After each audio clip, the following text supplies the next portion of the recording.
Mustafa Kemal Atatürk adalah presiden penghancur Khalifah Utsmani. Dialah presiden pertama dari Republik Turki sekuler. Dialah dalang dibalik kekacauannya Khilafah Utsmani sampai Khilafah Utsmani harus runtuh pada 3 Maret 1924. Dan ketika Mustafa Kemal Atatürk berkuasa di Turki, dia menjadi diktator pertama di dalam dunia Islam. Dia memerintah dengan tangan besi. Habis semua umat Islam dalam genggaman tangannya. Tangannya berlumuran darah umat Islam yang menghendaki agar Khalifah Utsmani kembali menghiasi bumi Istanbul. Mustafa Kemal juga yang menghapus segala bentuk hukuman syariah. Dia yang menghapus hukum potong tangan bagi pencuri, hukum rajam bagi penzina, hukum qisas bagi pembunuh, lalu digantinya dengan hukum penjara.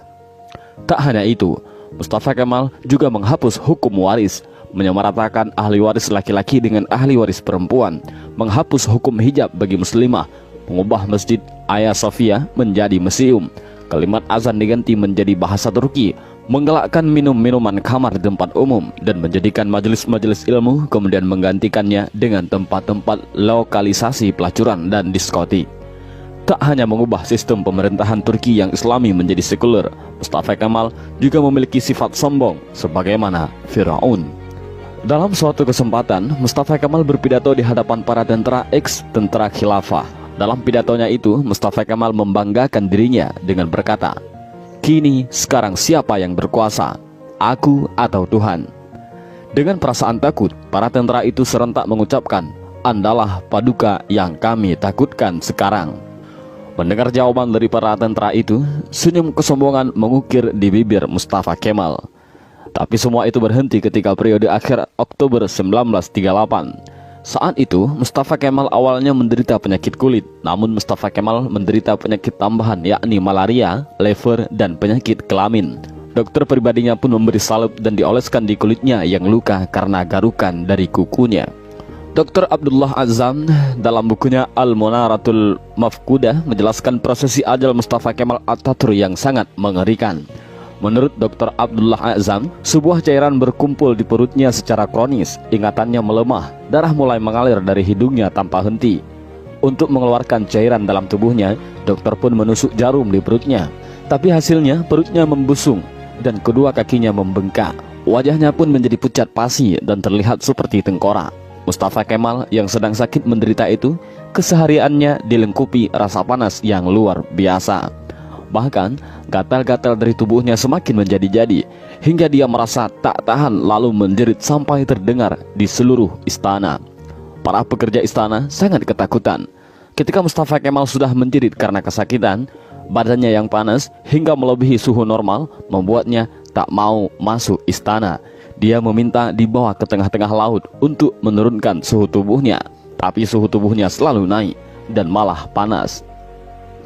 Syekh Dr. Said Husin Al-Afani dalam kitabnya Al-Jaza min Jinsil Amal mengisahkan bahwa sebenarnya Mustafa Kemal sudah mulai menderita kanker hati pada tahun 1936. Tapi anehnya para dokter yang mendiagnosa baru mengetahui Mustafa Kemal terkena kanker hati pada tahun 1938. Dan puncaknya, pada pagi hari tanggal 10 November 1938, Mustafa Kemal dinyatakan mati oleh tim dokter. Sakratul maut yang amat mengerikan bagi pengkhianat dan penghancur Khalifah Utsmani.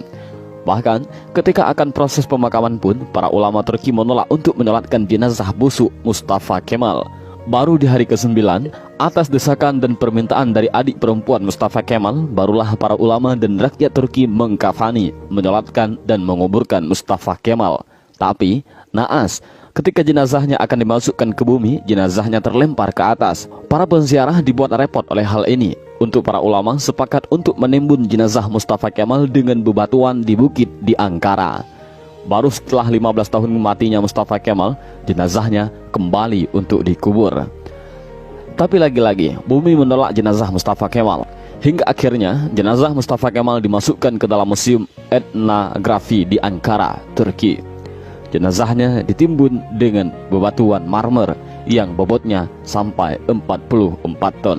Dan jika Anda pergi ke Museum Etnografi di Turki untuk melihat makam Mustafa Kemal, para pemandu museum pasti akan menyemprotkan parfum yang paling wangi ke pakaian Anda. Sebab Jika Anda sudah mendekati makam Mustafa Kemal, pasti akan tercium bau yang lebih busuk dari bangkai.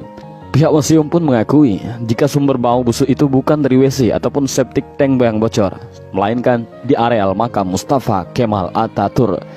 Kisah ini memberikan i'tibar, seperti kata beberapa ulama, kalau kamu benci dan mencoba menjegal khilafah, maka kamu akan melawan Allah.